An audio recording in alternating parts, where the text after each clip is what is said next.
Christians that meet at Spring Street in Mount Pleasant. If you would like more information about this group that is sponsoring this special lectureship, you can go to springstreetchurch.org and find out more information about us. Our lecture tonight is on the topic of science and Christianity, conflict or coherence. Our speaker tonight is Dr. H.E. Buddy Payne. Buddy comes to us from Tampa, Florida.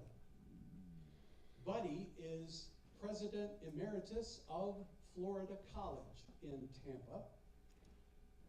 Florida College is where he began his college education. Buddy is a graduate of Harvard. He got his master's in science education and went on to receive a PhD from the University of South Florida in mathematic education. Buddy has the mind of a mathematician. He has the mind of a student. And for more than 50 years, he has been involved in academia and the pursuit of truth. We are so excited to have him come and to speak on this subject that is near and dear to his heart and is something that he has spent countless hours in terms of preparation, both from an academic pursuit, and I would even say from the pursuit of a hobby and a love and an interest. There are a lot of other things that I could tell you about our speaker tonight. He is a husband, he is a father, he is a grandfather. Don't even get him started talking about those grandkids.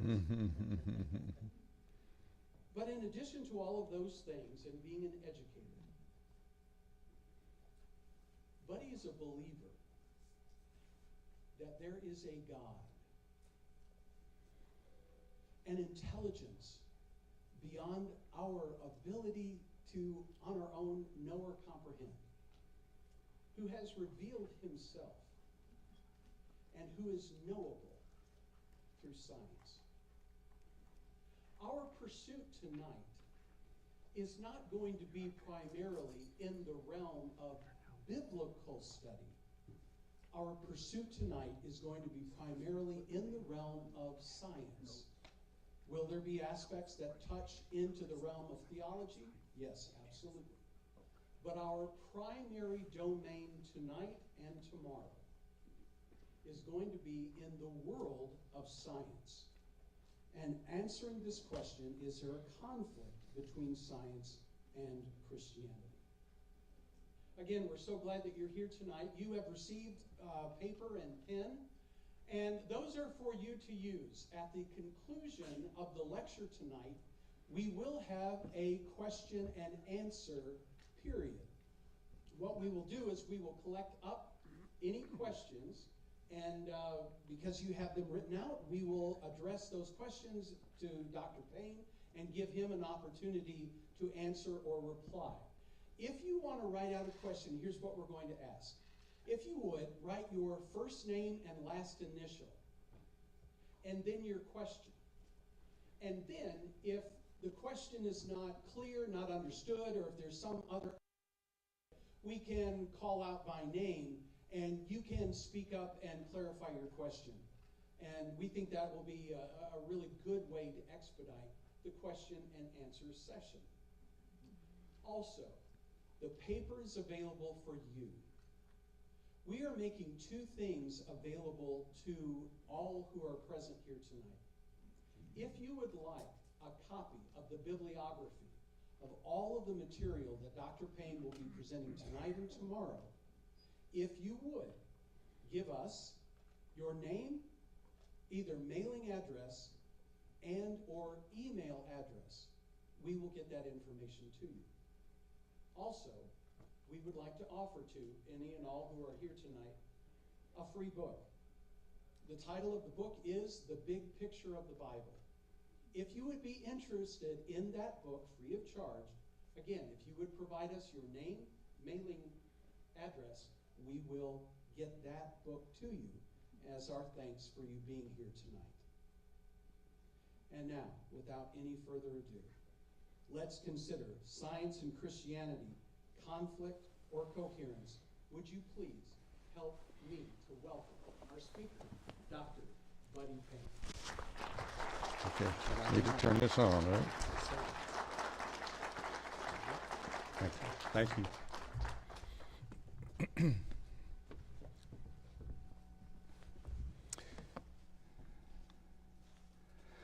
What a pleasure to be with you this evening, and what a good turnout tonight. Thank you for taking a Friday night to come and join us here for this lecture. I want you to know that this is the first of 3 this weekend, and we are planning them in such a way that they build on one another. So, of course, I expect you to be back tomorrow night for 2 more. Of course, if you can. And you will see, I hope, in the course of that 3-lecture discussion, there's much more information to be investigated and to be diligently studied if you're fascinated with this subject like I am. So the bibliography will have not only the topics we talk about in this 3-lesson series, but a lot of other books that you could look into for further information. So thank you for being here. I would love to talk a little longer about some of you whom I know very well and others of you whom I'm wanting to get to know, but I want to get right into the topic at hand. Thank you for coming.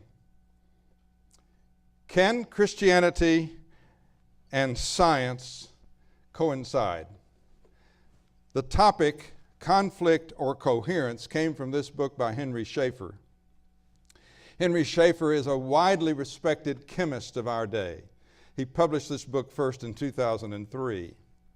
And he did it on the basis of his lectures that he had given at several university campuses on this very subject, science and Christianity, conflict or coherence.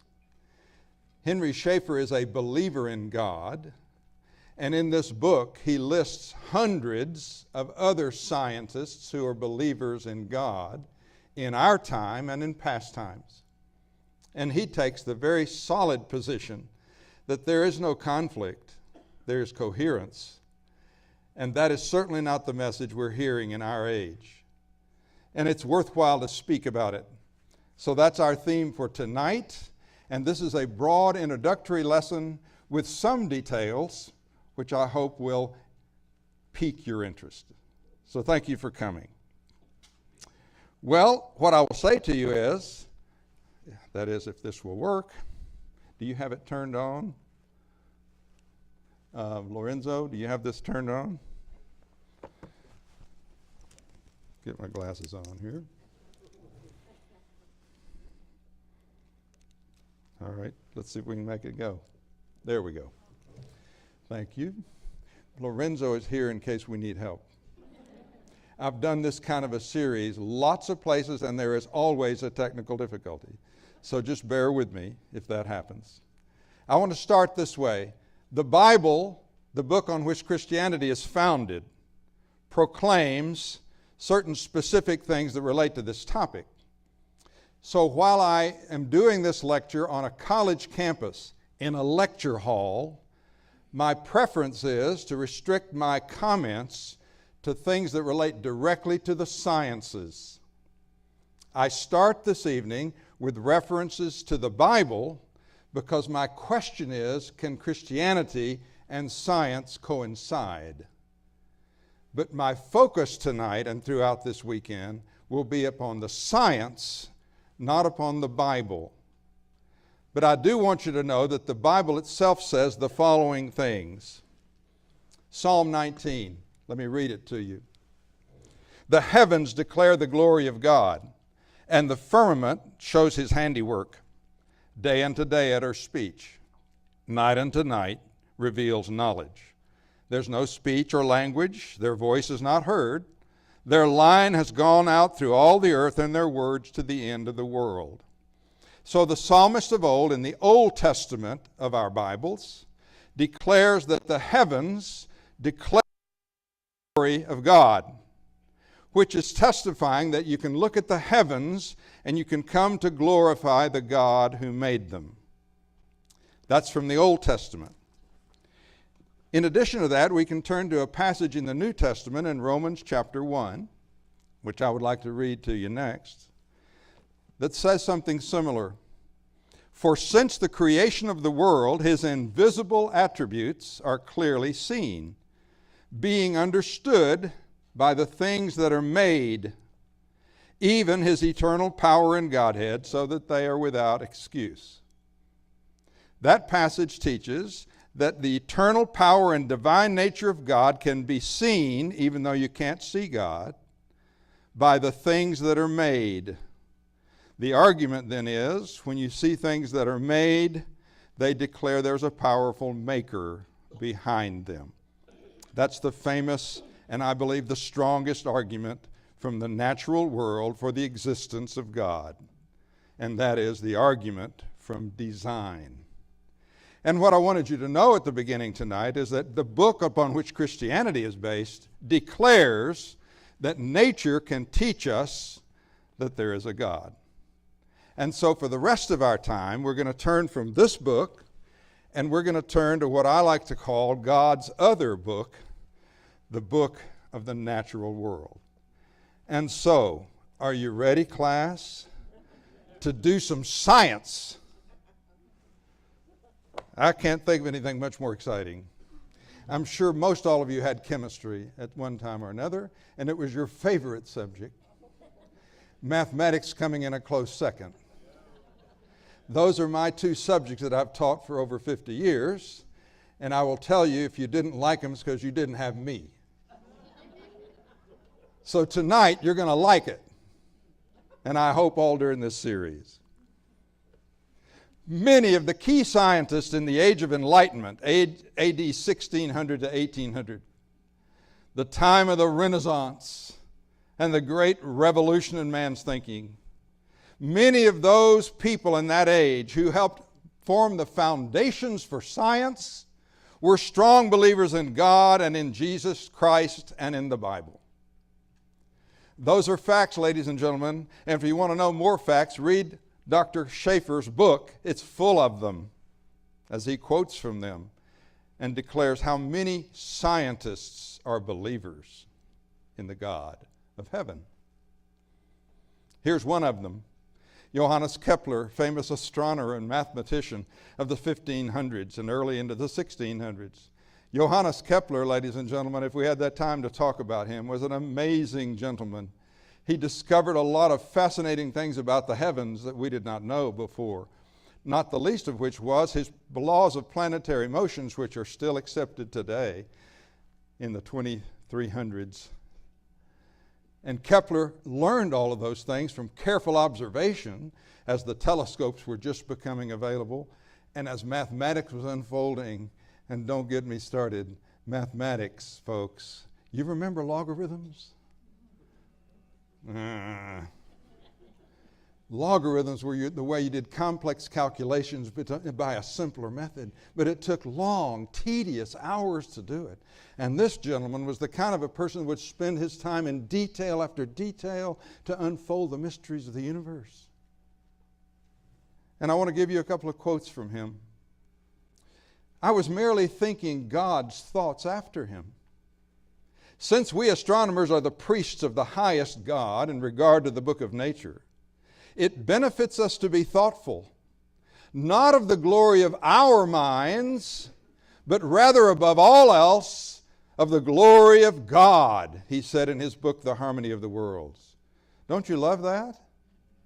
A man who was opening up vistas of discovery, and instead of bragging on himself, he was magnifying the God who made them in the first place. Here's another quote. Studies of the world using science are acceptable to me and to Christians, since our faith holds that the world was created by God in weight, measure, and number. That is, in accordance with ideas co-eternal with Him. Another lecture I'm working on right now, class, is a lecture on how mathematics declares the glory of God. I hope you'll invite me back next year and we'll do that. But mathematics is clearly the closest you'll ever get. And if you were to take my calculus class, first of all, you'll learn it better than you ever have. But secondly, every few days we're going to talk about how you're never going to be closer to thinking God's thoughts after him until you investigate infinity. That's what calculus is about. And we've learned how to mathematize infinity. And because of that, multiplied physical phenomenon have been described mathematically. There is no higher plane you can reach than to describe science in mathematical terms. And these gentlemen were some of the ones that opened those doors at the beginning of modern day science. And so, who would ignore Isaac Newton in this category? 1642 to 1727, surely one of the greatest minds that ever lived, and a firm and staunch believer in God and the Bible. Though these bodies, he studied the heavenly bodies, may indeed continue in their orbits by the mere laws of gravity, yet they could by no means have at first derived the regular position of the orbits themselves from these laws.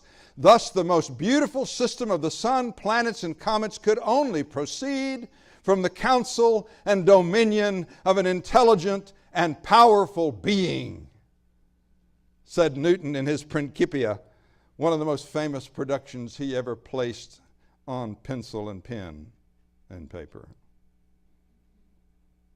You see, Newton is the one credited with expressing the law of gravity mathematically for the first time in the history of humankind, and for inventing the calculus along with Leibniz, his German cohort. And Newton would tell you, the evidence from the natural world is powerful that there was a great and majestic power behind it to whom we should be. I thank God for men like that. And there were lots of them, 16 to 1800s. In the early 1800s, by that time natural theology has developed very well. It's the study of why we believe in God from nature. This famous book, Natural Theology, or the Evidences of the Existence and Attributes of the Deity Collected from the Appearances of Nature by William Paley, published first in the early 1800s, became a standard work for anybody going to college in those days. And what you studied was the evidences in the natural world that speak of a God who created it. And this book begins with a famous watchmaker argument, which I'll not take the time to unfold to you tonight, but here's the basic idea. He says, if you were walking along a heath and you kicked over a rock, someone might ask you, how did that rock get there? And you might say, for all I know, it's always been there. And that would not necessarily be a bad answer. But if you were on that same heath and you kicked over a rock and there underneath it was a watch, you certainly wouldn't answer it the same way. How did the watch get there? And certainly anybody with reason who would examine that watch would say there had to be a maker behind this. It's so complex and interworking and all the parts playing their roles. And then he would say, but nature presents us with things much more complex than a watch and much more intricate. And surely they too must have had a maker. And so the natural theology of the early 1800s was to testify from science that there's a God. And that was standard, folks. So, how is it that by the end of the 20th century, you had men like Richard Dawkins, and I'm using him as an example because of who he is. I want you to look at the first line up here. He's still alive. He is a British evolutionary biologist and author, professor of public understanding of science at Oxford University. Folks, he was given the special title of being a professor of public understanding of science. So you and I, the average person, could understand science better. That's why I like to quote from him, because he's representative of someone who's supposed to be able to take science and explain it to us.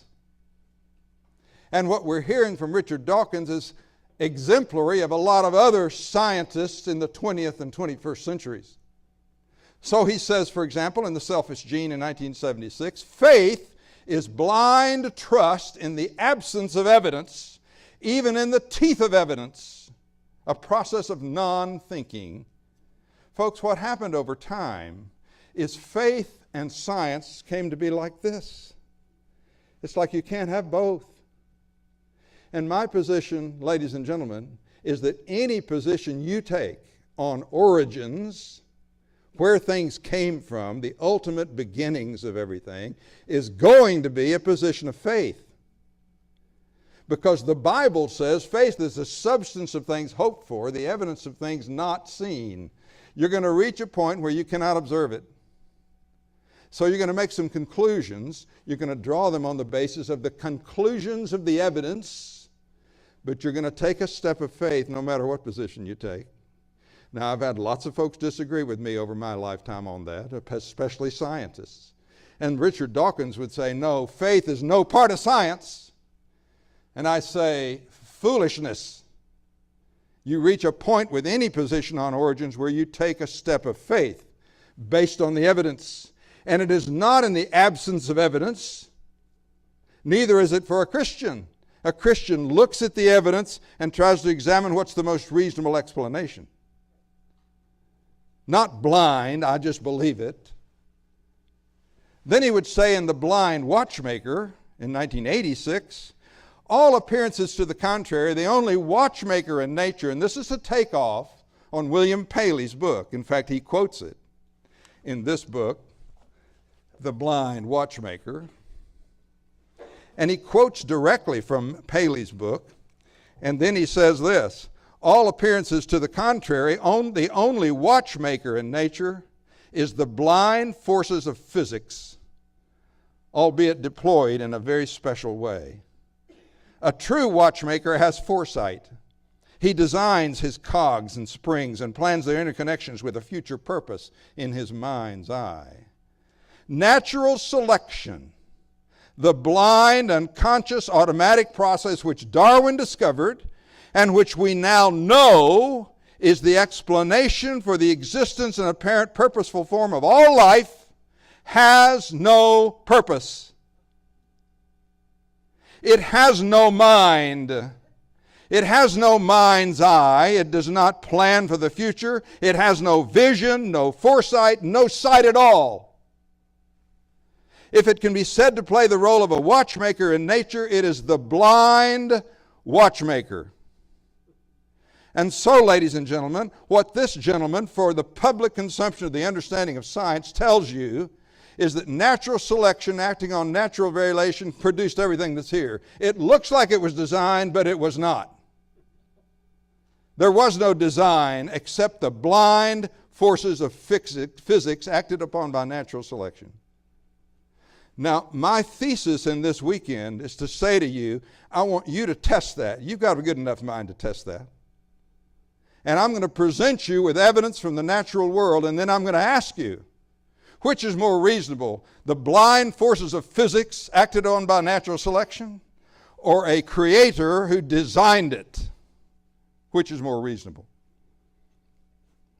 And you will have to answer that question, because you're the one that's going to take action one way or the other based on that belief. And by the way, whichever position you take, it will be a belief. It'll be a position of faith. But this gentleman spends the next 300 pages trying to convince you that things that look like they're designed are not. They were done by a blind watchmaker. So let's look at one more quote from Richard Dawkins, because it gets worse. He wrote another book in 2006 called The God Delusion. You see, what Richard Dawkins has come to believe is, as a scientist, is if you believe in God, you're a danger to humanity. And so in the God Delusion, he said, if this book works as I intend, religious readers who open it will be atheists when they put it down. Is that a scientific statement, class? No, that's a philosophical statement. And that's what happens. Folks become so convicted in their faith that there is no God that they want to try to preach you into being an atheist.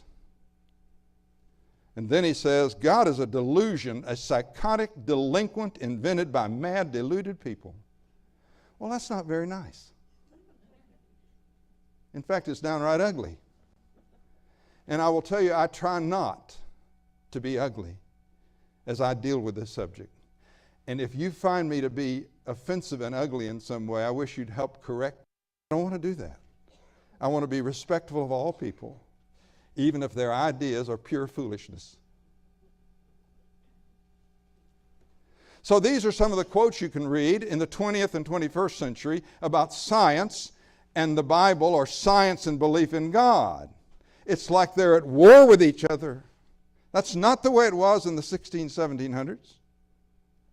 Not to say there weren't some folks that believed that, but the majority of the famous and knowledgeable scientists certainly took no such position.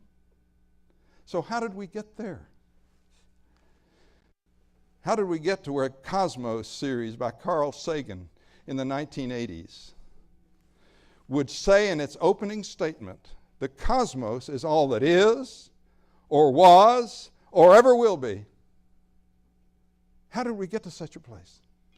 Ladies and gentlemen, that statement that was the start of the Cosmos series is not science. That is a philosophical statement. You can no more prove that from the evidence of science.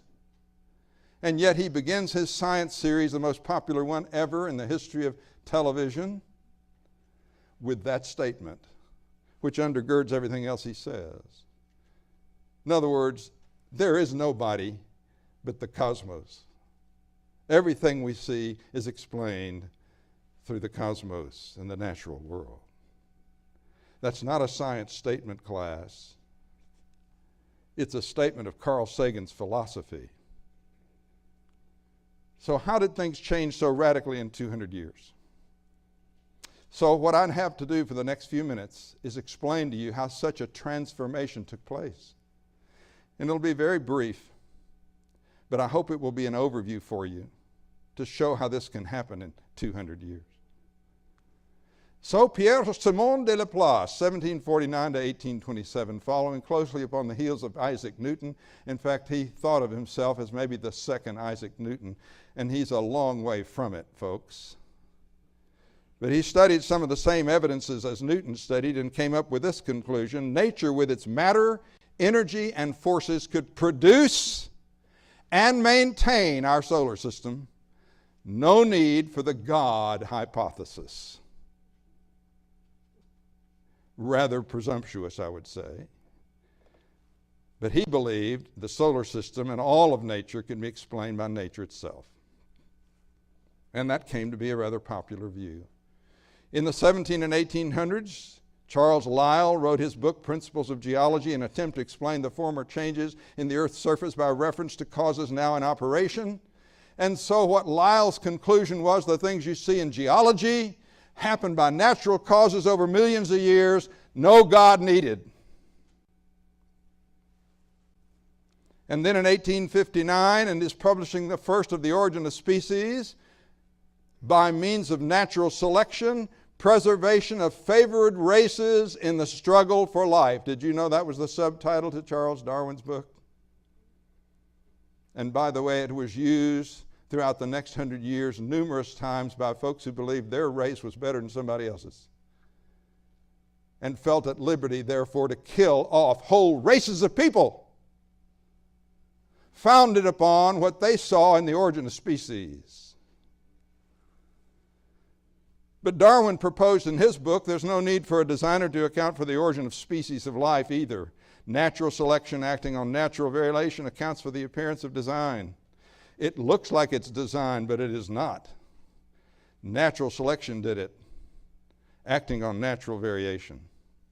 And by the way, little aside here, and I'm not going to be able to get to this in this series, there's a new book out by Michael Behe called The Edge of Evolution.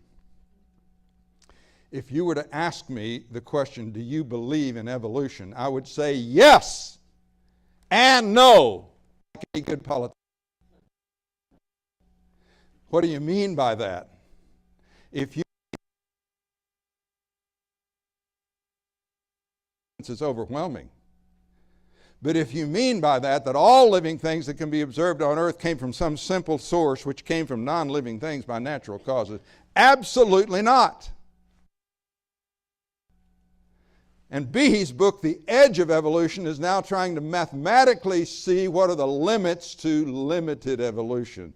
See, Darwin had a good idea. It wasn't all bad. Natural selection acting on natural variation can produce certain kinds of changes. No question about it. The question is how much? And Behe's book is trying to help us see there's a limit, there's an edge to that evolution. And beyond that, it's going to require something more than that. Like, how about a creator? And then Alexander O'Parent and John B.S. Haldane came up with the notion that you don't need God to produce life from non-living either. And so the Haldane-O'Parent hypothesis of the early 1900s said the conditions on early Earth were different than they are now, and so non-life could produce living things. They can't do it now, but they could then. And it became rather widely accepted, and there's much more to be said about that. But folks, over a period of 200 years came the notion you don't need God in the universe, you don't need God in geology, you don't need God in the origin of species, in life itself, or in life from non-living. So that pretty much eliminates God everywhere. And it came to be so widely accepted that it is now what's taught generally in our colleges and universities all around the world. I say, ladies and gentlemen, it's time to revisit the argument for design. And that's what I want to do with you tonight and tomorrow. And it'll be just a taste. But I hope enough for you to see there's a reason for us to investigate again the argument from design. So, I meant to mention at the beginning, I don't allow sleeping in my class, and I can see you because I've been teaching a long time. So you start nodding on me, and we're going to stop, and everybody's going to stand up and shake. And then we'll sit back down. You're not allowed to leave. But I don't want you sleeping, because then you're going to miss what I'm saying. And this is a little heavier stuff than the average lecture. So I want to help you, see, because I know I had a big supper too, and if I were sitting there, I'd probably fall asleep. So I'm going to help you. Are you ready, class? Stephen Meyer is one of my favorite authors. He's written 3 books. The Signature in the Cell in 2009, which was a study of the complexity of the cell, and particularly DNA. It's an amazing book. Second, he wrote Darwin's Doubt in 2013. It's a study of the Cambrian layer in the fossil record. If you don't know about that, it's worth studying, because there's an explosion, a sudden explosion in one layer with almost nothing below it. Looks to me like boom, creation. And it was one of Darwin's greatest doubts. So the whole book is about how did first life get here? And how did it evolve into the many forms we see? It's an excellent treatise. And thirdly, he wrote this most recent book, The Return of the God Hypothesis. I have that one with me this evening. And we'll be using some of its information because it has in it 3 scientific discoveries that reveal the mind behind the universe. And Dr. Meyer says the evidence is more powerful than ever in the last 100 years that there is a mind behind what you observe in the natural world. So my job for the next few minutes tonight is to introduce you to that overall and give you a couple of examples. So here we go. What are those 3 things? Well, first, the evidence of the last 100 years has clearly made it overwhelmingly strong that the universe had a beginning. That is not what Laplace thought. That is not what previous atheists thought. They thought nature was eternal. You didn't have to explain its beginning because it's always been here. The evidence from the natural world now is space, matter, and time had a beginning. I don't have time tonight, or don't choose to take the time tonight to talk about that. It all builds around the whole Big Bang theory. I know you've all heard of that. But there's a whole lot more to it than that. But fact is, class, the overwhelming evidence today is There was a beginning. Atheists do not like that. Because if there was a beginning, what happened before that? And who started it? They would say nature itself started. And then now we've got scientists saying from nothing, nature just produced itself. That's how strong their faith is. But it is a serious issue. And the evidence of the natural world is now overwhelmingly in favor of a beginning. I say to you, class, if there was a beginning, there was a beginner who started it with mind. That's a much more reasonable explanation. Secondly, the universe and our solar system and Earth are remarkably fine-tuned to support life on Earth and have been since the beginning. That has been uncovered for us in the last 100 years in a way we never knew before. I'm going to touch on that one tonight. Just enough to tease you, I hope, to study more deeply. And by the way, may I say it right here? Don't you believe something because I said it.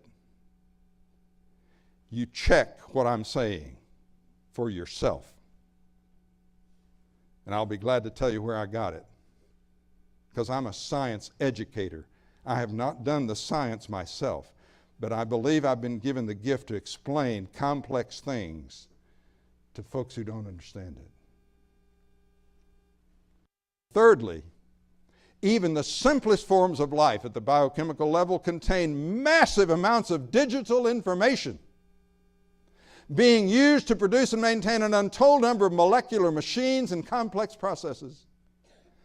Folks, I teach chemistry, and I want to tell you, the uncoveries of chemistry in the last 100 years has been more than all the lifetimes of all human beings before that, to teach us how life works at the chemical level.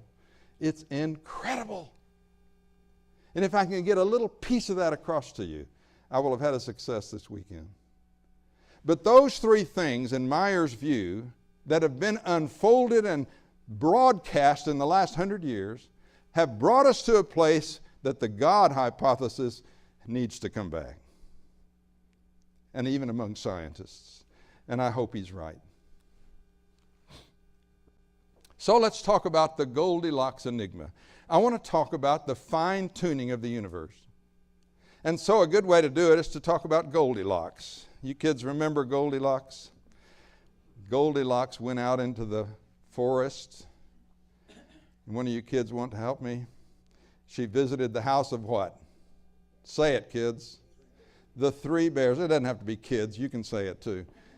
She went in the house of the three bears, remember? She sat down at the big table and there was a bowl of porridge, right?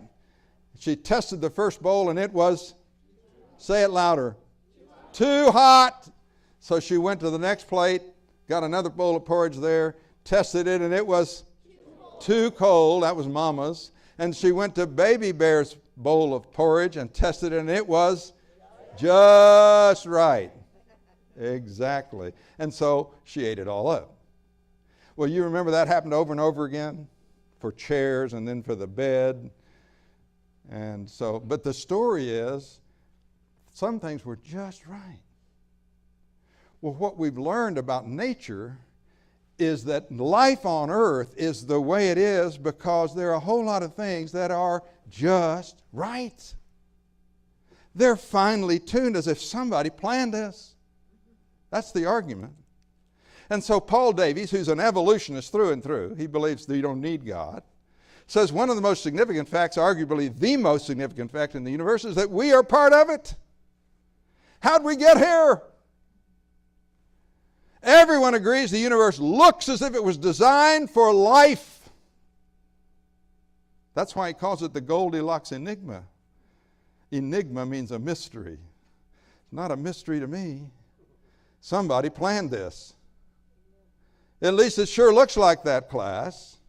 So I want to give you a little taste of the things involved. And look, when I get finished with this little taste, we will not have touched the hem of the garment of the things I could tell you.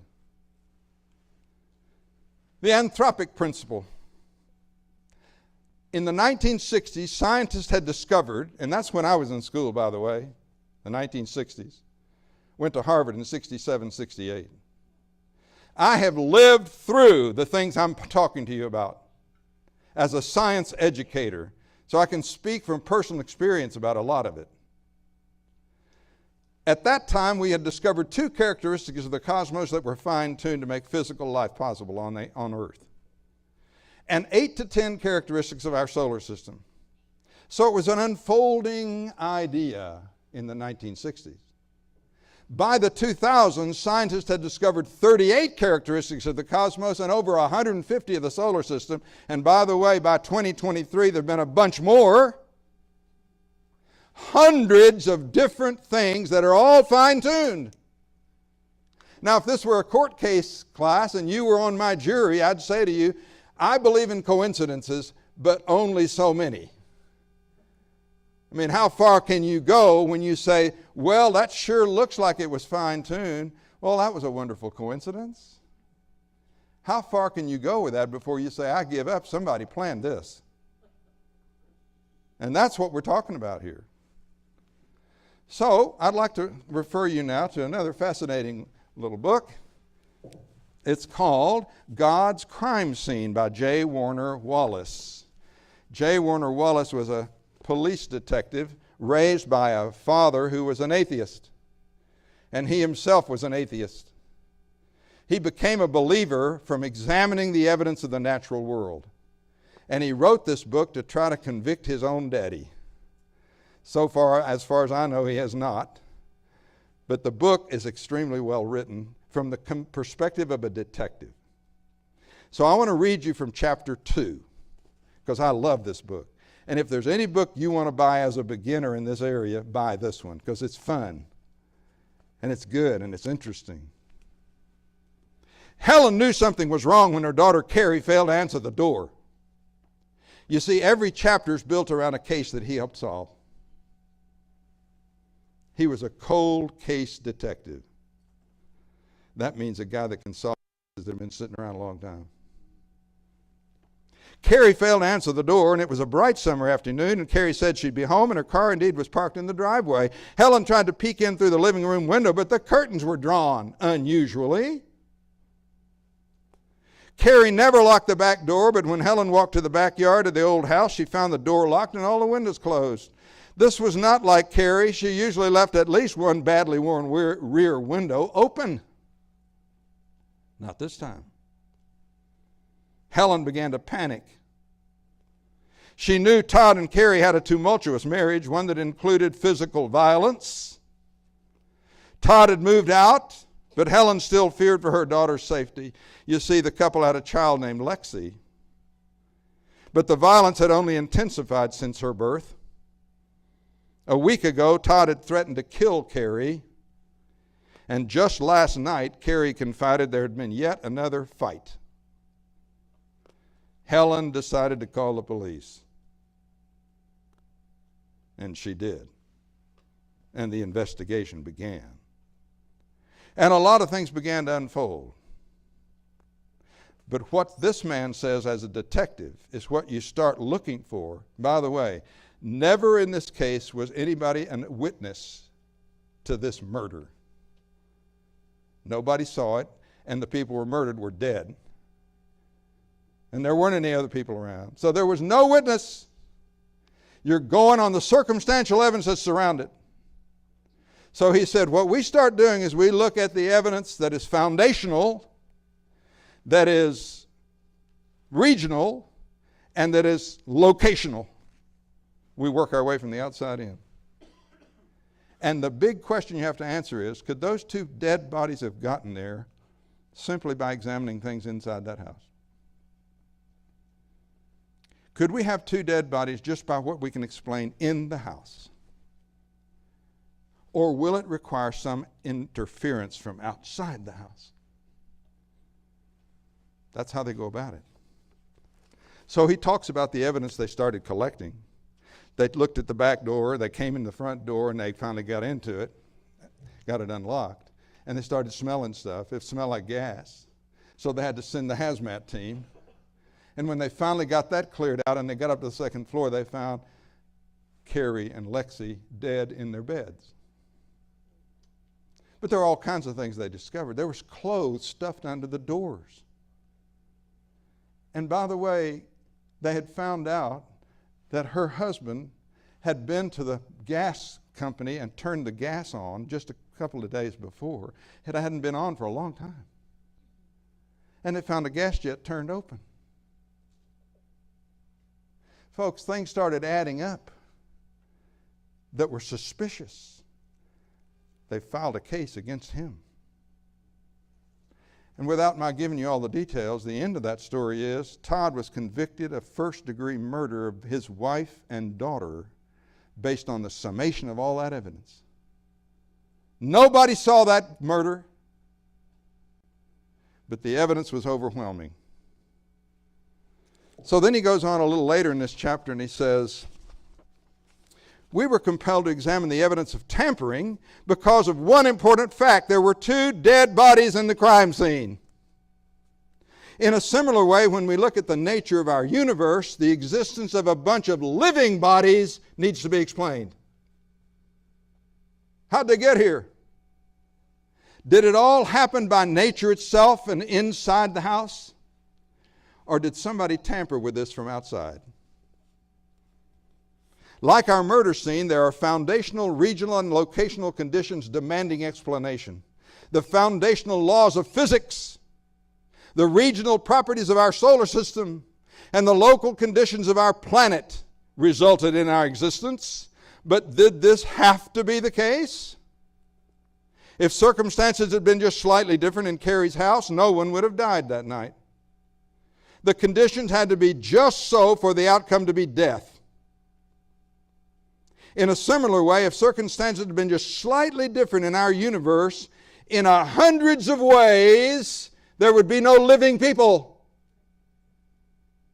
You listening to me, class? If you were my jury, I want you awake. Because I want to show you some of the foundational, regional, and locational evidence from our world that says somebody tampered with this. This did not happen by itself. So the laws of nature, the properties of constants and ratios, the properties of elements, the properties of chemicals. Folks, each one of those desires 3 lectures. I'm going to give you a little bit of a sample. Because one of the things that you find in nature is that the force of gravity must exist within a very narrow range in order for life to exist. You know that thing Newton discovered? What we found out is that gravitational constant has to... You can't change that, folks. If you did, we wouldn't be here. The ratio of electrons to protons, both in their numbers and mass, must be precariously balanced. If the value of this ratio deviated by more than 1 in 10 to the 37th, we wouldn't be here.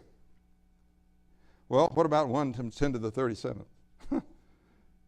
That's bigger than our government can handle. So he tries to explain how big that number is. Ready? This is his example. Imagine covering the entire North American continent in dimes and stacking them until they reach the moon. Okay? Now imagine stacking just that many dimes again on another 1 billion continents of the same size as North America. So you got 1,000,000,001 continents with dimes stacked to the moon. If you marked one of those dimes and hid it in the billions of piles you'd assembled, the odds of a blindfolded friend picking out the correct dime is approximately 1 in 10 to the 37th. The same level of precision required for the balance between protons and electrons.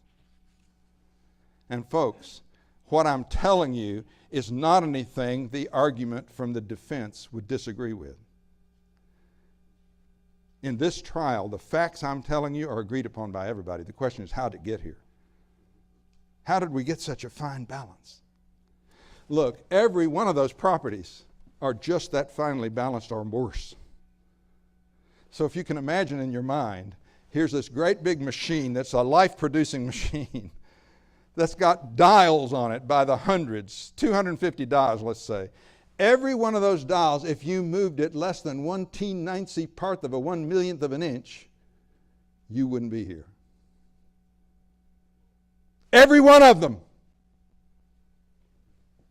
But they're all so tuned in such a way that you are here. Now, isn't that an interesting coincidence? It's a problem. Let's talk about our galaxy. You know, just any galaxy won't do. So what I'm about to show you now is a very famous picture that came out on July the 12th of last year. And before we do, in just a second, don't do this yet.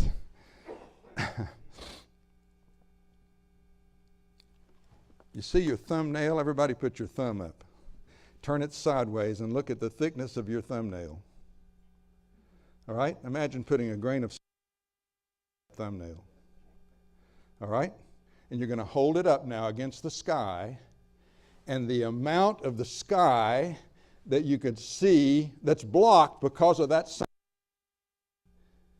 You understand what I'm saying? That sand is going to block part of the sky. That much of the sky is what you're going to see in this picture. Are you with me? That's almost nothing. And what you're about to see on the screen is what's in that little speck of the universe.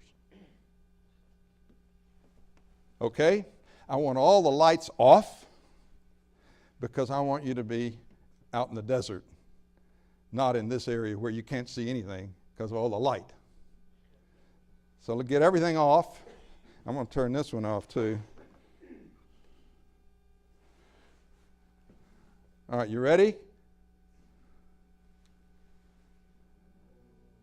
Yeah, thank you. Because if you were out in the desert at night, that's what you'd do. You'd go, oh. But this is just one tiny piece, folks. So I want you to look up here. You see that glob right there? You say, isn't that an amazing star? No, folks, that is a, what do you think? That's a galaxy that probably has 500,000 stars in it. That's a galaxy, that one, that one. Those are all galaxies, class. Look how many galaxies in that one little tiny piece with hundreds of thousands of stars in them. And something else I want you to notice, there's a very special galaxy right there. Can you see that one? That's a spiral galaxy. Now I want you to look in the rest of the picture and see if you see another one. This one here comes close to it, but do you see how much tighter wound that one is than this one? Here's another one. It's almost that, but it's not. But most of these galaxies, class, in this little piece of the universe are globular. They're not spirals, either elliptical or globular, or not very well formed. And that's just the way it is. So this picture that was made by James Webb Space Telescope July the 12th, 2022. It's the first picture presented to this world by our president coming from that telescope, which was just put up in our atmosphere some time ago, is of the galaxy cluster SMACS 0723. I know you're going to remember that.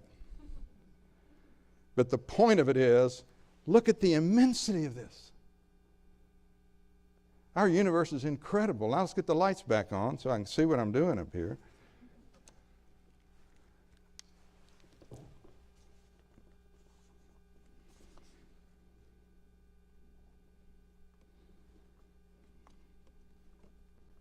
Okay.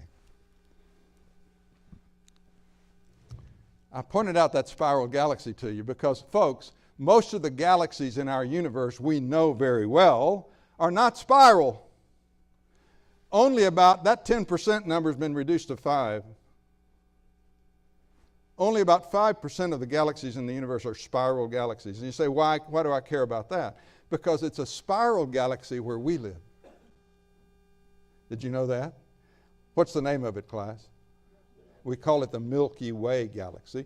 And you probably know that's because if you're out in the desert and you look up in the sky, it looks like there's a way of milk going across the sky. It's because of all the stars that are in this sideways view of a spiral galaxy. Class, Everybody knows that if you had a solar system like ours in the midst of an elliptical or a globular planetarium, you wouldn't have life as we have it. It needs to be in a spiral galaxy. Well, that only eliminates 95% of the galaxies in the universe as candidates that are just right. But it's not good enough just to have the right galaxy. You got to be at the right place in the galaxy. So I want you to look at our galaxy from the side. You see it has a big bulge in the middle, and then it has these rings that come out outside of it. If our sun was in here, you wouldn't last 3 seconds. There's too much gravitational electric forces going on in there. You couldn't have a solar system like ours. Galaxy, science tells us that there are only a couple of places in that entire galaxy where you could exist in a solar system like ours. And everybody knows it, class. I'm not telling you things people don't already know. And I have some numbers down here I want to share with you, so I get them right. Roughly 1/150th of the total volume of this spiral galaxy, 1 in 150, is habitable for living things like us. So it's over here and over there. And guess where our sun is? Right over here. Well, that's an interesting coincidence, isn't it? That our sun and its planetary system happens to be in the place in the galaxy where life could be sustained. Maybe that's a coincidence. Or maybe somebody planned that. But it's not good enough just to be in the right place in the galaxy. You got to have the right kind of star. Class, it's not just any old star that will do. You got to have the right kind of a star. So let me show you. Here's our sun. Now, this is a picture, of course. It's pretty big compared to our planets. But what if you compare the sun to Sirius, the dog star, or Pollux, or Arcturus? Our sun gets kind of small, doesn't it?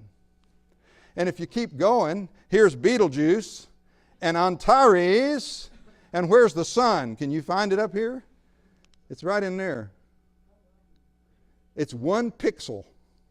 You can't even see it. Folks, our sun is right approximately in the middle of the kinds of stars that exist. There are lots of dwarf stars smaller than our sun. But there's lots of stars way bigger than our sun. But our sun is, you want to say it with me? Just right. Not only by its size, but by the temperature, and by the way it disperses energy, and by 100 other things that relate to the sun and its amazing, fine-tuned properties. So it's not just any star.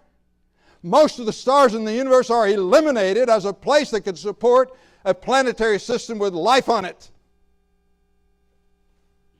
I'm telling you things that everybody agrees on. The question is, how much faith do you have that it could have happened some other way? Then you got to locate your planet correctly. You surely all know that. You can't just have any old planet, any old place. So here's our planets. You think you could have life on Jupiter? If you do, I need your head examined. It's way too big. Now, does Jupiter do some good things for our planetary system? Yeah, it deflects a lot of the stuff that could be killing us. But it doesn't support life.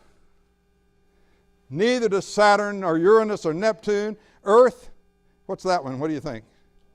No, that's Venus. That is Mars, and that's Mercury, and that's Pluto, which, by the way, as far as I'm concerned, is back as a planet. But there's arguments about that. The guy that discovered Pluto and his whole neighborhood sure thinks it's one. Anyway, of these, only these 3 are considered in the habitable zone. Is anybody looking for life on Venus? Why not? It's closer to the size of Earth. I'll tell you why. Venus rotates backwards and it has an atmosphere of mostly sulfuric acid.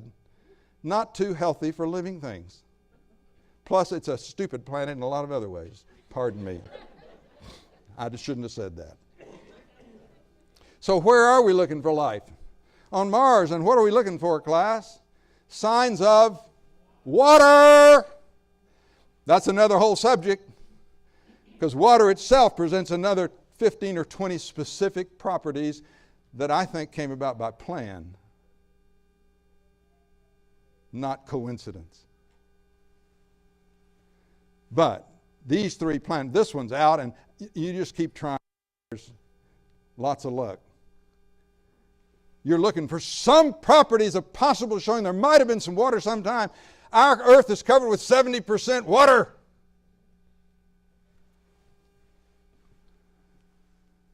But that's not all, class. There's a whole lot of other things that have to be just right, like the proper mass, spin, tilt, the proper moon. You know, we ought to spend 2 lectures on the moon. How many moons do we have on Earth? 1. How many does Pluto have? All right, that's a homework assignment. I'll come back tomorrow and ask you. The Earth has 1. That's unusual, folks. And it's massive. It's amazing what the moon does for us and for life. You wouldn't be here without it. And it's not just so you can sit around with your sweetheart and look at it. The properties of biochemicals, DNA and proteins, cells, genetic code, and molecular machines. And I want to go to that now for just a few minutes, because every one of these is fine-tuned. Every one of them, with lots of factors within it. And here's the cell, the simple cell. Pardon me for even saying such a thing. There's no such thing as a simple cell. Look at the massive number of things going on in there. And inside of every cell, what we've learned in the last 50 years is there are more machines in there made of proteins and other substances doing things at a massive rate, better than any human could ever do. By the thousands. And you wouldn't be here if they weren't doing that. So a little bit about size. So if you take a centimeter, that's 1/100th of a meter. A millimeter is 1/1000th of a meter. A micrometer is 1/1,000,000th of a meter. A nanometer is 1/1,000,000,000th of a meter. And a picometer is 1/1,000,000,000,000th of a meter. And what I'm telling you, class, is in the last 50 years, we've gotten down to the nano level of investigating stuff. You can't see nano level with any object we have except an electron microscope and crystallography. So it's not something you're going to go around looking at. But we've discovered all kinds of things at the pico and nano levels. And every place you look, class, you see more design and more things that look like somebody tampered with this. So here are some things that are these different sizes. Frog eggs about 1 millimeter. You can see those with the naked eye. Paramecium, biological cells. You can see those with an optical mic. See here. Chromosomes are almost big enough to be seen with optical, and they can be to a degree. Bacteria, adenoviruses, but look down here. Antibodies, the DNA, the water molecule, and atoms, they're down here in the nanometer level. And that's what I want to talk to you about for the next few minutes, this level. Nanometers.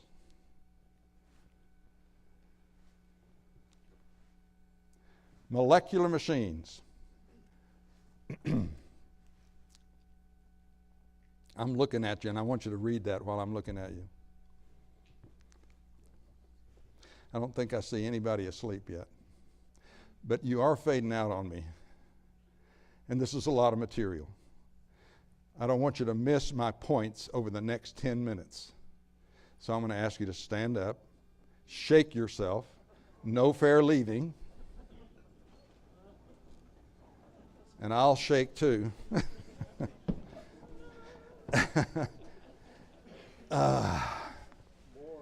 Yeah, more. And if I had water, I'd give you water. All right, now you can be seated. Thank you for suffering with me on that. Hopefully it helped you wake up. Molecular machines are devices on a nanometer scale able to convert chemical energy to produce linear or rotary motion as well as controlling many biological functions. Molecular machines. Folks, there are machines at the molecular level, down at this tiny level. You could stack a nanometer, about 100,000 of them on this thumb sideways.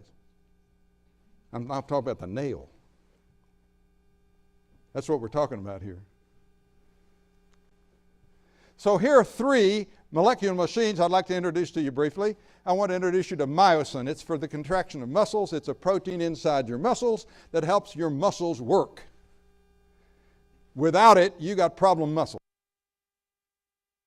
Molecular machine made of a protein. The kinesin is called the kinesin walker because it has to do with cargo movement and cell division. And lots of other things. This is one of the busiest guys in your cells. He's working all the time. You know, in a warehouse, you got stuff over here, and you got stuff over there, and stuff over there, and this over here needs to be over there, this needs to be over there. People come get stuff. People got to transport it around. That's what kinesin walkers do. So I want to show you a picture of a kinesin walker. Now, this is an animation. I mean, it's not, you can't see it like this. But this is the protein. He's like a walker.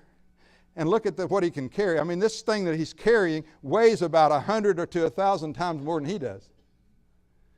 And he carries them along highways. These are called microtubules that are inside your cell, that, by the way, your cell builds. Highways for these proteins to walk along and transport things from one place to another that need to be used. Folks, the kinesin walker is an utterly astounding machine. And if we had the time, I could tell you the chemistry that shows you exactly how he can walk. We know the chemistry of walking.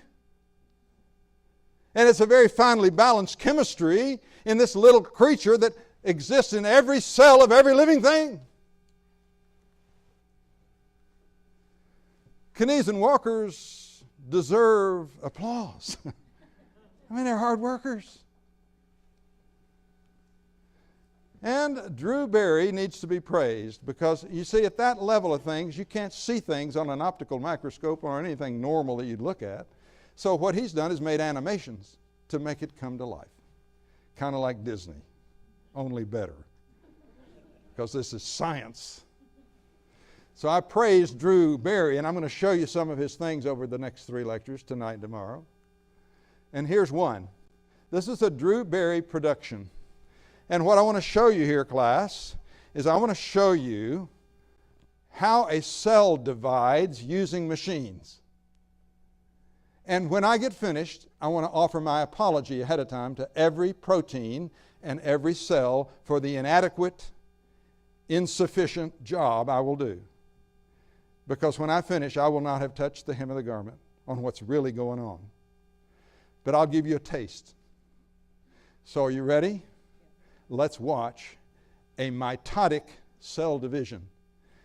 And let's watch it. This is under an actual optical microscope. So the starting of this you can see happen before your eyes. So let's go. Now we have guys in the back, which, by the way, I want to say, without these techie guys, I'm in big trouble.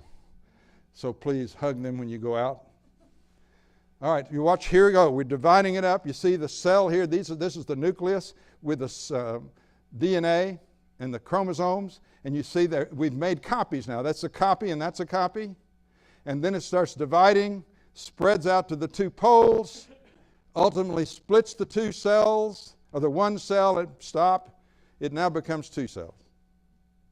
And the wondrous thing, class, is that those 2 cells have the identical properties of the previous 1 cell.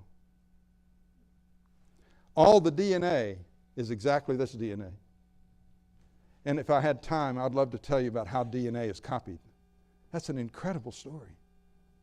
And by the way, did you know, class, that when DNA is copied, it is so accurate, there just aren't any mistakes.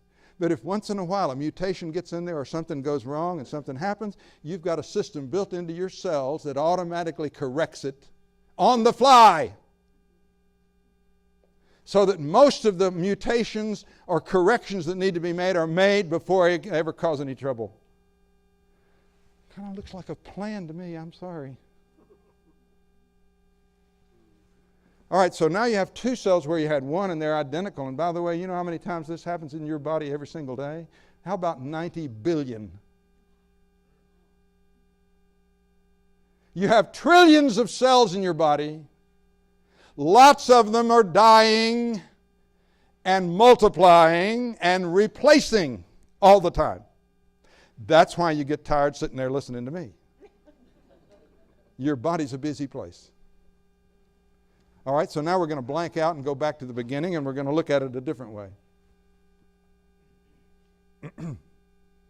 So here we go, back to the cell. And now it's going to start to divide. And instead of looking at the whole thing, we're going to take one piece of it, this piece right here, that particular metaphase chromosome, and let's close in on it a little bit and then stop for me. Stop. All right, you can see there are two copies of that already.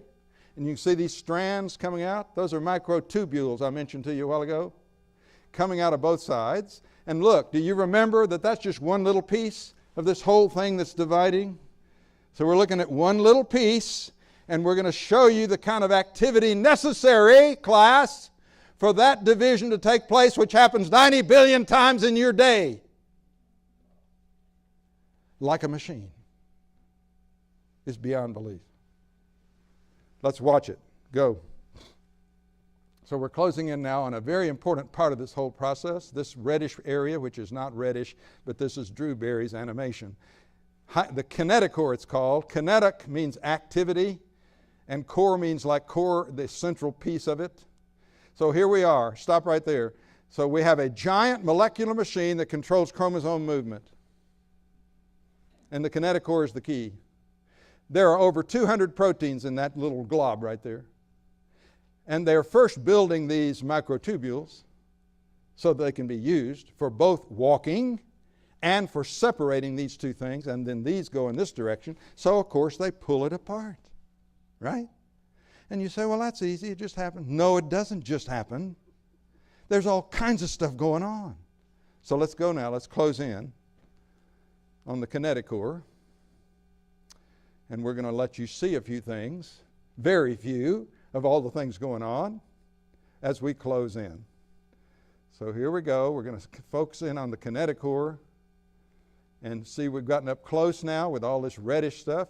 Stop right there. It's first of all building these microtubules. Can you see that it's constructing those one piece at a time? Folks, it takes proteins to do that. Lots of proteins. So it builds the highway, runs out this way, and the other's going the other way, you remember. And it constructs them, and by the way, at the other end of that highway, there's another process tearing them down about as fast as they can be built, just like any good government. No, it's better than any government, because if you didn't tear down the microtubules in a cell, you'd get so clogged up with streets you couldn't move. And what do you think it does with those broken up roads? Recycles. And they're used again to build more microtubules. Sounds like a plan to me. So you got highways being built everywhere, and specifically in this process. Keep going. And inside here, you're going to see that there's also tension. Stop. Well, that's okay. Tension sensing. There's proteins in here sensing when is it time for this division to take place. And there are proteins that are done by the DNA designed, class, to tell you exactly when it's time. And it's time when they finish building all of these little protein walkers that I'm going to tell you about in just a minute, and all the other things that have to be just right. So go. I want you to be struck by the complexity of this. Look at all this activity. I can't even tell you about all that's going on in there. But what this Drew Barry does, when the time gets right, he's going to turn red into green. Now, it doesn't do that, class, in a cell, but green means go. So that's why he does it. So watch. So you see it start turning green there? Now watch what happens. They're going to turn loose some of these walkers, and they're going to start walking down this this microtubule. There he goes. See, these are the dynein walkers, and they go this direction carrying stuff. And in the other direction, you see your kinesin walkers coming back the other way. See this guy right here? And see the blue ones here? That's another set of proteins that keep those things just in order. So look, you've got this going on up and down that highway until it's just the right time. Just the time right, because everything is just right for the metaphase chromosome to split apart. And there it goes. And then we go back to this. See, this is the big picture. We just looked at that one little piece. But that's what's happening in here with all of this. And it ultimately ends up with two different cells with precise copies of every bit of that information. And the cells reconstructed in such a way they do precisely what the original did.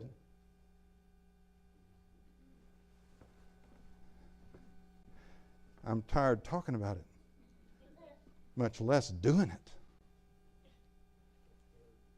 And your cells do it all the time. You better be eating your proteins. All right, I have one more thing to tell you about. Dr. James Tour is one of the most world-famous nano-engineers who works at Rice University. Dr. Tour is a Messianic Jew.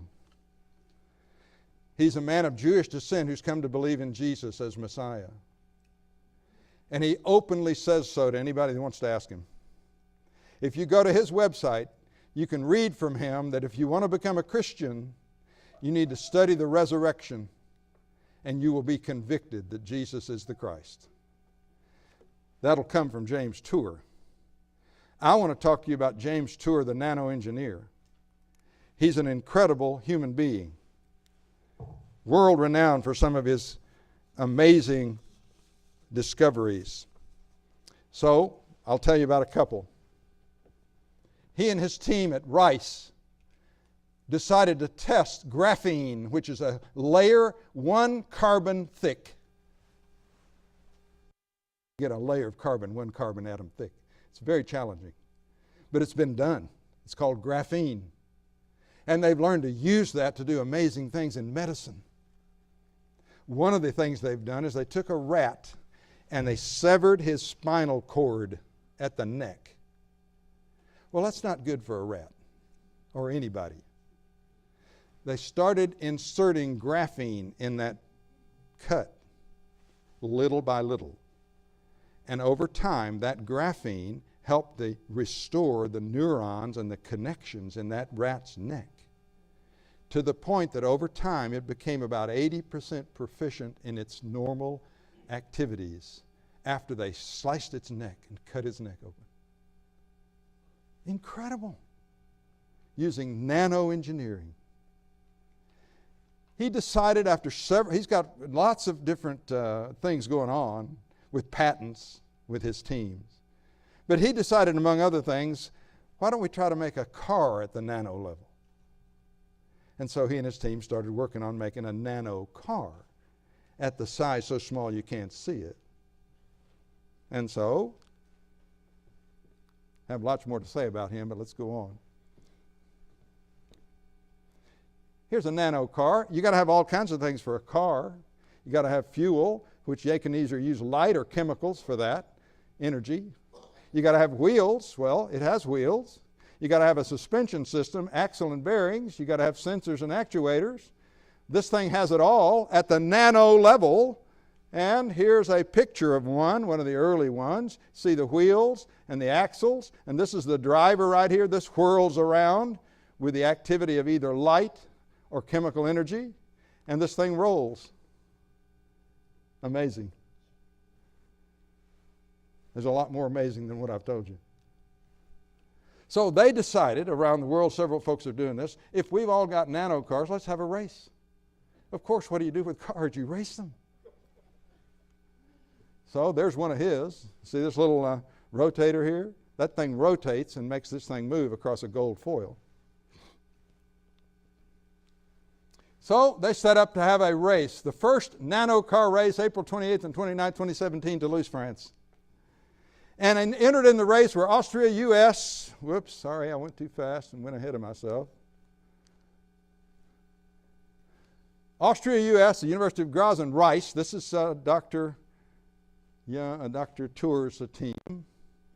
And then France, Germany, Japan, Switzerland, and another U.S. Ohio University team. All were going to compete in this first race. Lots of I could tell you about it, but may I say I'm very proud to say the Austria-US team won that race by going 150 nanometers in 1.5 hours. You remember how big a nanometer is? 1/1000th of a meter. Take a meter that's this long and divide it up into 1 billion parts. One of those is a nanometer. This thing went 150 nanometers in 1.5 hours. Boy, that's burning the breeze, isn't it? But look what everybody else did. The next closest was Switzerland, 133 nanometers in 6.5 hours. And the rest of them gave up. It's very difficult, class, to build a nano car that'll go that fast. I mean, he's whipping along for a nano car. So how'd he do that? Well, here's his first models that he built. This was the first one, and the first generation rotated 1.8 revolutions per hour. Slow, folks, that's slow as molasses. And so it didn't go fast. So they had to do it all over again. They started over, and the second generation went 3 million revolutions per second. And I want you to look here, class. Look at the difference between this one and this one. Forget the colors. Look at these two. You need to focus in right here. The only difference is that sulfur molecule right there. Can you see over there it's missing? They took out that one sulfur and made it a 5-carbon ring, and it changed this so it could rotate 3 million revolutions per second. Now, who knew that? Nobody. You know how they got from the first generation to the second? They started over and rebuilt it and retested. And over years of time, they finally worked out one that worked better. So here's what Dr. Tour would tell you about nano cars. The nano cars built by Rice University team were much smaller and far less complex than the kinesin and dynein walkers and other molecular machines common in every living cell. In other words, he's saying the cars we built are nothing compared to what your cell does all the time. Second, the Rice team's been working on nano cars for 20 years. Third, every molecular machine in living cells is much larger, at least 10,000 times larger, much more complex, and much more sophisticated than anything humans have ever done. And I want to give you a little taste, class. That's why I wanted your attention of how much intelligence and work it took to build that little nano car. And by the way, he's built quite a few of them now. So here's one page. I'll let you read it here for a little bit. Of an article he wrote after that race, because everybody else got whooped. And they're saying, would you share this information with us? So yes, he put out an article in April of that year, I think early May, right after that race, that had all this in it. This was one page. And if you don't like that, here's page 2. And that's just a small piece, because when you look at the whole article, which came out in Tetrahedron magazine, in, where's the date up here? I can't find it. Here it is. May the 17th, 2017. Look over here, class. There were 281 pages like the ones I just showed you. And everybody else gave up. How much work and intelligence did it take to build one little nano car which it doesn't do doodly squat compared to what one machine does in your cell every second? Without any guidance.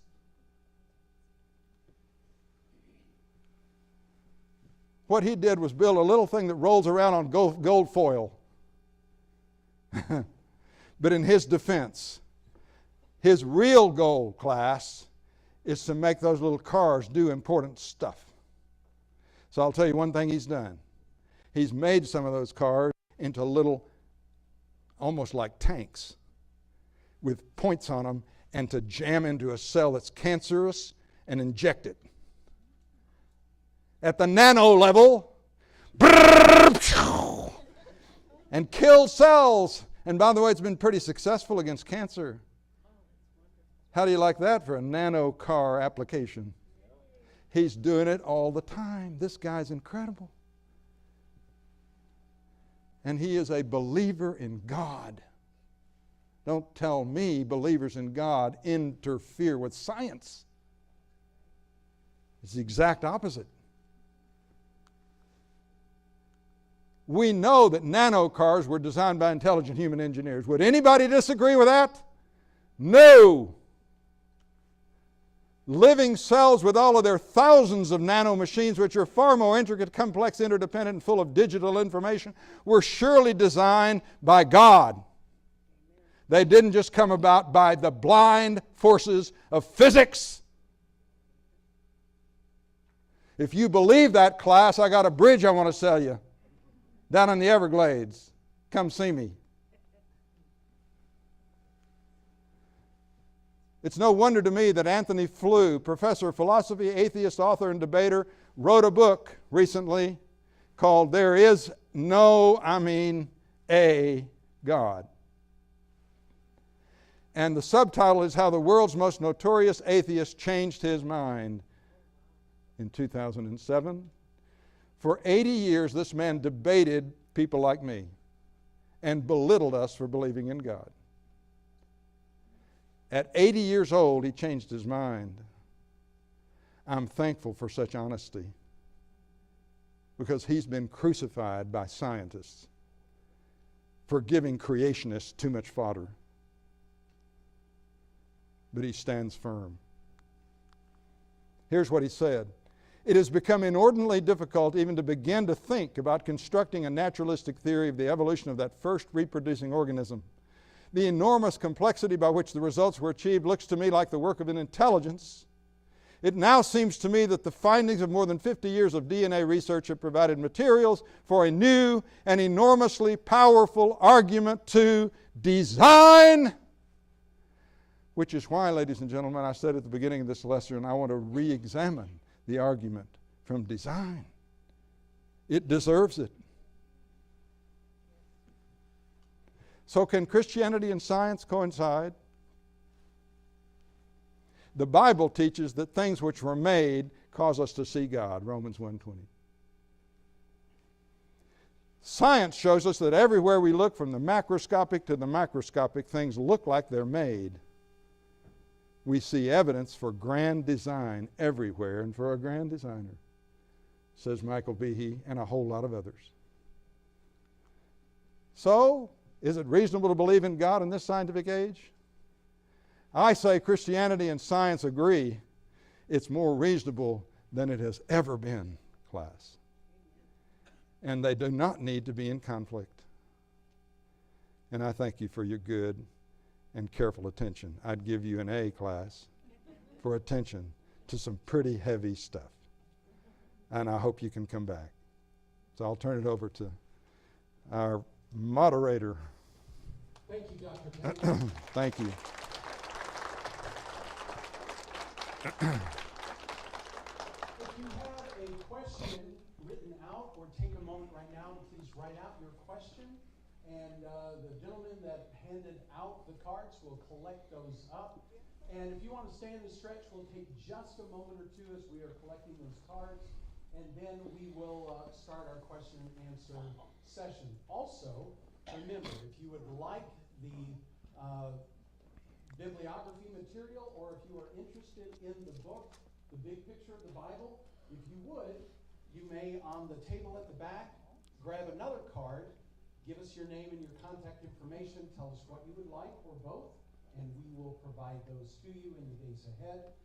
And if you do need to leave before the question and answer session is concluded, we thank you for being here tonight, and we invite you to come back tomorrow for the two sessions that will be presented tomorrow afternoon at 5 p.m. and at 7 p.m. All right, so if you want to stand and stretch for a moment, and the guys are going to go up and down the aisles and collect those cards, and in about 2 minutes, we will start our question and answer session. Good. Lorenzo, is there a bottle of water?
who's a believer in God will go the direction of the moral argument.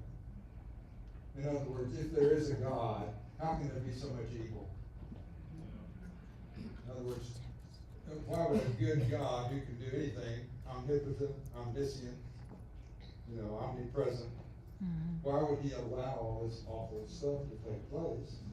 Even in nature, one of Darwin's real problems. By the way, can I back up a minute? Did you know Darwin studied to be a preacher? He went to school to be a preacher.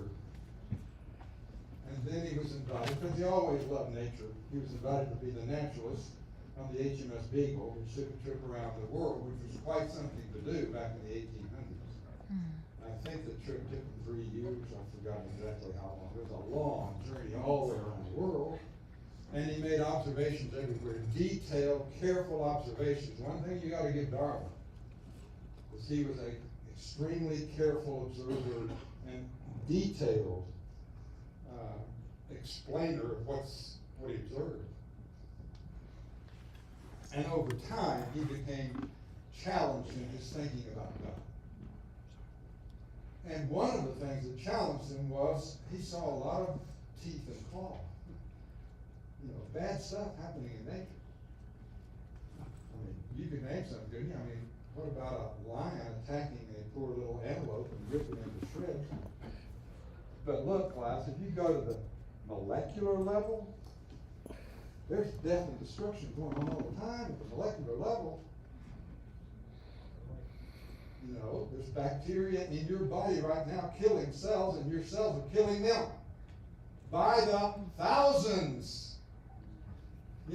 Death and mayhem, destruction everywhere. So Darwin said, think about it. You think there's a God who did all this stuff? And then, when you see human beings who will go into a school and shoot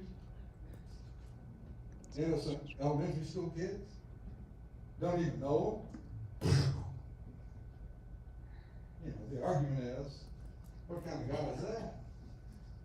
If that's what God is, I don't want any part of it. And somebody like Dawkins would tell you that Darwin gave him, with his theory, the ability to be an intellectually satisfied atheist. Because he gave him a scientific argument for how things that looked designed got here when they really weren't designed. And they believe it with all their heart, folks. They believe it so much that they'll fly in direct opposition to things that undermine that view. That they're not having a God. So you say, what's their strongest argument? I think in many instances, it's the tooth and claw piece that disturbs people. And of course, for a Christian, my answer to that question is, if God, as he's revealed to us in the Bible, made mankind in his image with the power to choose between good and evil, if he truly made us with that capacity, that automatically opened the door for evil to make the choice. That doesn't mean God made the evil, but he made the opportunity for it. And lots of men have chosen to take the evil path. Now, that doesn't make it happy, but to me it's a reasonable explanation for an all-powerful God. He made somebody in his image whom he wants to save and bring to his side, but he needs to make that choice. Otherwise, we're puppets, and we're not being made in the image of God. So, not a satisfying answer to everybody, but I believe that argument. Here's another thing I would say to Mr. Dawkins or anybody else that makes that argument. I would say, sir, it is interesting to me that you're making a moral argument against God when you don't believe there's any such thing as morals. And if you did believe there's morals, on what basis? What's wrong with my deciding, if I'm Hitler, that my race is the superior race and needs to exist, and the Jewish race needs to be eliminated because it's damnable and it hurts the rest of us to have them around? On what basis would you, sir, say that Hitler was wrong for destroying a whole race of people whom he believed were interfering with the survival of the fittest, which is your doctrine? On what basis would you say that's wrong? Because you're telling me such a God is wrong. I don't know how you know what's wrong with your position. Don't bring me a moral argument when you have no basis for morality.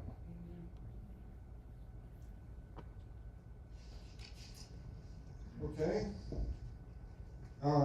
Or those who are not sure that God exists. And folks, there are lots of folks who are not sure. And I love it when somebody who's not sure is willing to listen to this. Mm-hmm. But see, my view of things is excluded from public institutions. You know that, right? Mm-hmm. I would not be allowed to teach what I just taught in any public school in this country. That wasn't the way it was in the 1800s. It's the way it's become the United States of America. Mm-hmm. And I'm ashamed of that. Because the essence of science is to have opposing viewpoints presented. And folks, there are no other views. You either were created or you were not. There aren't any other answers. And creation's been eliminated because it's religion. And this is science. And that's the wrong dichotomy. All right. Where can I read more about J. Warner Wallace's cold cases? Mm-hmm. Well, first start with the one I showed you. Mm-hmm. It's talking about the universe being a cold case. And where did it come from? So that'd be a good place to start. And then in that book, you'll find lots of references to other materials that he wrote. Or you can go 3 clicks on the internet and find lots of things about J. Warner Wallace. He's amazing. He really is. Great writer, and I appreciate his willingness to share his journey to faith through science. All right, how did the nano car creators tell who won the race if the cars were so very small? It would take me about an hour to explain it thoroughly, but they had to have computers and electron microscopes functioning, and they had them in 2 different places on Earth, watching each one of these separately, because they weren't on the same racetrack. They were timing them, what they did, on the computer through an electron microscope, watching them that way. So that's how that happened. And it's fascinating, because the very idea, you got little cars that are the size of one molecule, one large organic molecule, running around doing this. Guided by the people on the computer who are running. You have to give it energy. Mm-hmm. So, good question. So how did they create the nano cars? And I say very carefully, over lots of trials. It's an organic chemistry problem. It's putting together molecular structures. And when you learn to do chemistry at the macro level, you can make all kinds of different chemicals, and they just want to apply to that particular application. So it's a complicated story. You saw what I put before you about how many pages it took to describe that one machine. Like 100 and some odd pages of detailed information, because the problem is, when you get along so far and it doesn't work, you got to go back and start again and try again. You'll base it on the stuff you learned in the process, but that's what intelligence does, class. Right? Nature doesn't do that. All right. Do mistakes and malfunctions in nature like cancer and deformity support there being a designer or challenge the concept of a designer? And if so, how? Well, it's another argument about this, the decrepit nature of nature. And Darwin made that argument. There's a lot of sickness and disease, isn't there? And would you agree with me there were mutations that take place? Yeah. I hope so. If you deny that, I want you off of my jury. Because that's obvious. Tell me, class, the most obvious example of that in the modern day, that there's mutations going on all the time. Cancer is one. But what's another better one from just recently? when you had to stay at home? COVID. COVID-19 is a virus, right? Listen, class, I wish we had a whole week to talk about viruses. They're the most incredible things because they're not living things. They are little things that take over living things. And they infect your body. The problem with viruses is they're tiny. And there are billions of them. God must really like viruses. There are billions and billions and billions of them, and they reproduce at incredible rates. They divide, like I showed you, rapidly.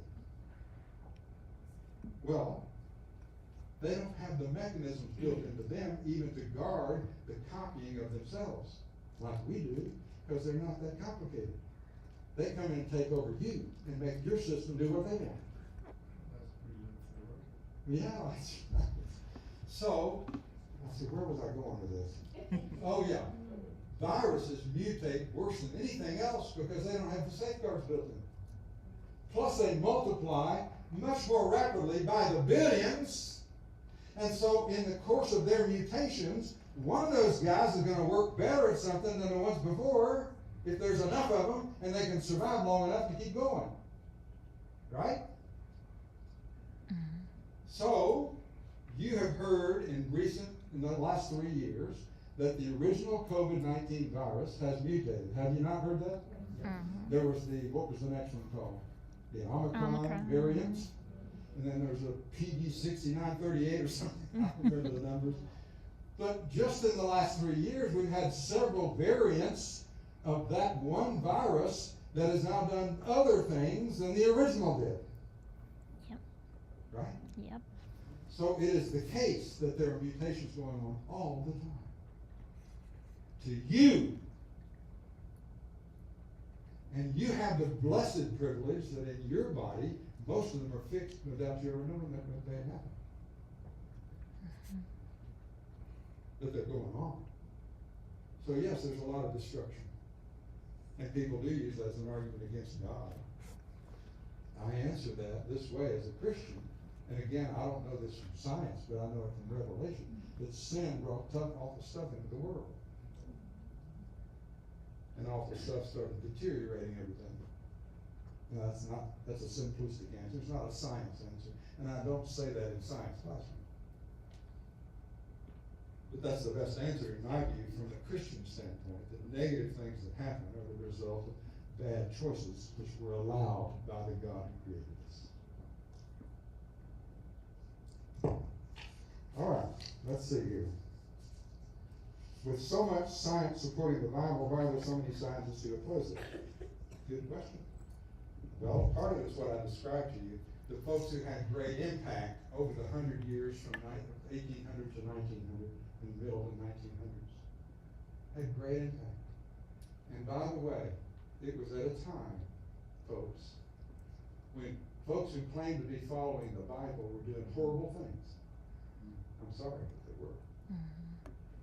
Catholics were fighting Protestants and killing them by the droves. Back and forth. That happened in the Middle Ages and on forward. You know what happened in Ireland, right? They were killing each other. They still are. Muslims were killing Christians and vice versa. All kinds of death and destruction going on in the name of religion. So that gives fodder to that side of the argument, doesn't it? And, of course, when you now get an argument that people buy into, look, you don't need God for all of these amazing things we see. They can happen by natural causes. You heard what Dawkins says. All you need is the blind forces of physics acted on by natural sources. He believes that with all his heart. It is utterly unbelievable that he believes it. And so do lots of other people. And it has become the myth of our science of the modern day. And it's taken over. I think that's the answer. What scientific evidence is there to support the so-called short Earth theory? That's another whole topic. I would love to spend a whole lecture on that. I'll tell you where I am on the age question. How old is the Earth and the universe and mankind in particular? I don't know the answer to that. And I don't talk about it much Because in my view, the things we are talking about in this series are so powerful to support the evidence for God, and the age question for me as a creationist is of little worth. God could have done it any way he wanted. Time is not a problem. The folks have the problem with the evolutionists. They've got to have millions and billions and billions and billions and billions and billions and billions and trillions of years, and even that's not enough. So here's the way I approach it. I'll look at the way scientists tell me how old something is, and I show that in every case there are some assumptions on which that's built. And if that assumption is valid, the method's valid. If it isn't, you have no method. And that's just a generic answer. And from the biblical side, if I may go there for just a moment, it's very difficult from the Bible to determine exactly how old the earth is. It's challenging. If God wanted us to know that from his biblical account, he made it very difficult. So it must not be a huge issue. But I know there's some that believe much differently than that. My point to you would be there are evidences from science for a relatively short age. There are some that sure point to old ages. And I think we ought to admit that. But they're based on certain assumptions. So that's what I have to say about that. Let's see here. What do you think about the push for electric cars? I guess that's because we have nano cars. That has nothing to do with the lesson except that, I guess. Well, I have an opinion. It's more political than anything else, and not based on enough evidence to really support my opinion. But I don't think we've given enough attention to what it's going to take if we go that way. Because I don't think we've built the foundational structure that will allow us to support it. I think it's going to be a disaster if we try to push this real fast. Kind of like COVID-19 vaccines. We're not given sufficient attention, class, in my view, for a brand new thing. You all do know that the vaccine given for COVID-19 is different than any vaccine we've done before. Because it's a messenger RNA reenactment. It's the vaccine that makes your messenger RNA build spike proteins that are like the ones in COVID-19 to alert your immune system. We're talking about this Saturday night. Don't you miss it. In my view, with something as transformational, as new, and as inexperienced as we are with that, and what it might do to humanity, when it was pushed on every human being in the world, is dangerous business. That's my opinion. It needed much more attention and much more long range. And I get it, folks. I'm not the politician that decided we're losing millions of people. What are we going to do? Somebody had to decide what to do. But I think we made some mistakes in our judgment from the science about the rapidity with which we went through this. Let's see here. How did the nano? I already read that one. I think we answered all these. By what year do you think science or artificial intelligence will universally acknowledge the existence of God? I would say never. Because you said universally acknowledged. Didn't even happen.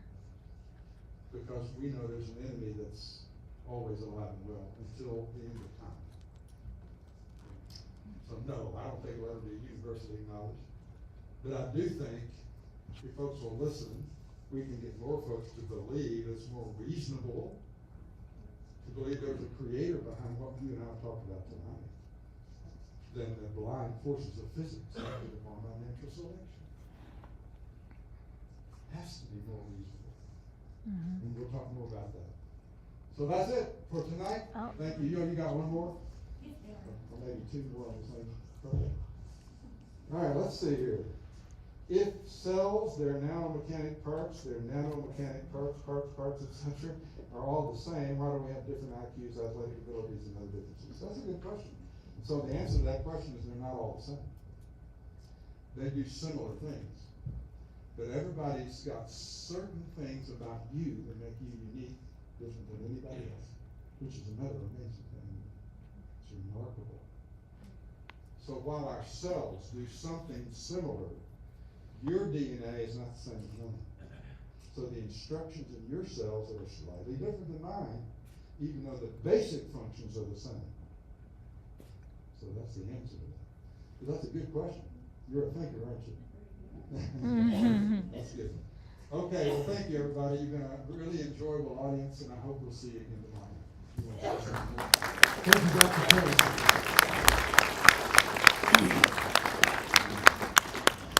Again, thank you all for being with us tonight. Tomorrow afternoon at 5 p.m., Dr. Payne is going to be speaking on the great designer, evidence from the chemistry of living things. And at 7 p.m., we will continue, as Dr. Payne said, looking at the immune system, a testimony to design.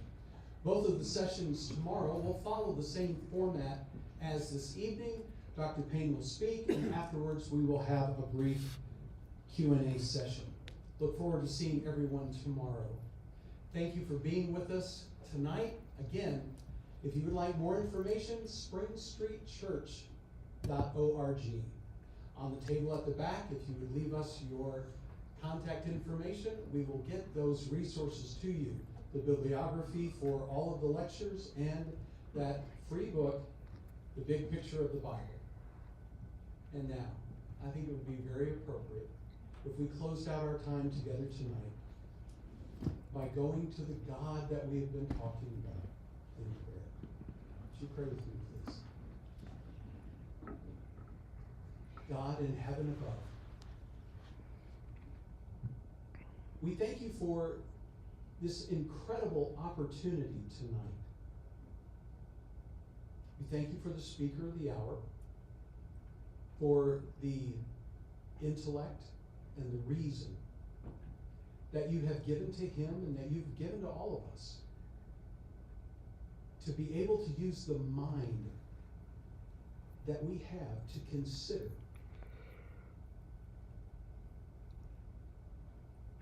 your word tells us that you have placed eternity within our hearts. You've also said that if we seek, we will find. Help us to seek after you and to know that you are not far from any one of us. Help us to know and to see and to understand that you have left evidence of yourself. Help us to pursue these things deeper. We pray that seeds have been planted tonight and watered and that they will bear fruit. We're thankful for the stars that proclaim your glory. And we are thankful for your revealed word that guides us to and points the way to Jesus Christ. And we're thankful that he is the way, the truth, and the life. We're thankful for the gospel revealed. And we're thankful that everything's answered in Jesus Christ. We're thankful for the opportunities of this weekend, and we give you all glory and praise. And it is in the mighty name, the only name, by which we may call upon you and by which men may be saved. It is in the name of Jesus Christ that we give you our thanks and praise, and we lift up this prayer. And everyone in agreement says amen. Amen. Have a good night. We will see everyone tomorrow. Sorry.